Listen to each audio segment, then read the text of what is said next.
राम राम शेतकरी मित्रो. आता मक्यावर भरपूर आळी पडायली. हे आबाळ अजूनही फिरायलं. 25 तारीख झाली की आबाळ आलं.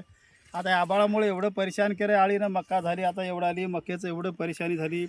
आता याला मारायला झिंक, जसं त्याला मिळावं झिंक बोरान काय आहे त्याच्यामध्ये. आणि हे वेंजल आळीसाठी कीटकनाशक. आळी तर एवढी पागल करायली.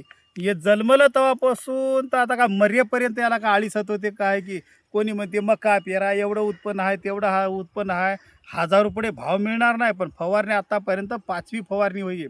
माराव तरी किती. आता पुढची फवारणी डेडिटॉल घ्यायची आहे. पण हे पहा एवढी आळी पडली, पाहिलं तर तुम्ही बेजार होसाल. हे पहा हे कसे खायले झाडं झाडं. हे दाखवा झाडं झाडं दाखवा. पाय पाय पाय पाय कंडिशन पाहिजे. हागू हागू दिखायला खाऊ खाऊ. हे बाय किती बेकार हालत आहे आळी आळी खाण्याची. हे बाय या झाडात ती बघा, हे आळी एवढं बेजार करायली. मक्याची वाट लावून टाकायली. त्यामुळं आता हे पर्याय म्हणून आता थोडंसं हे मारतो विंजल.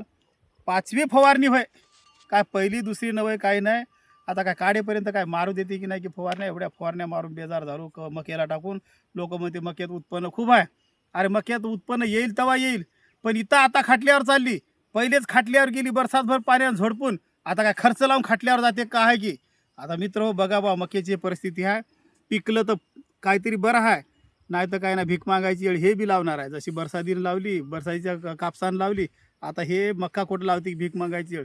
आता तर सुरुवात केली खर्च खाय, लिमिटच्या बाहेर खर्च खायली मका या बाळानं. मायला कद्दर आलाय शेतीचा.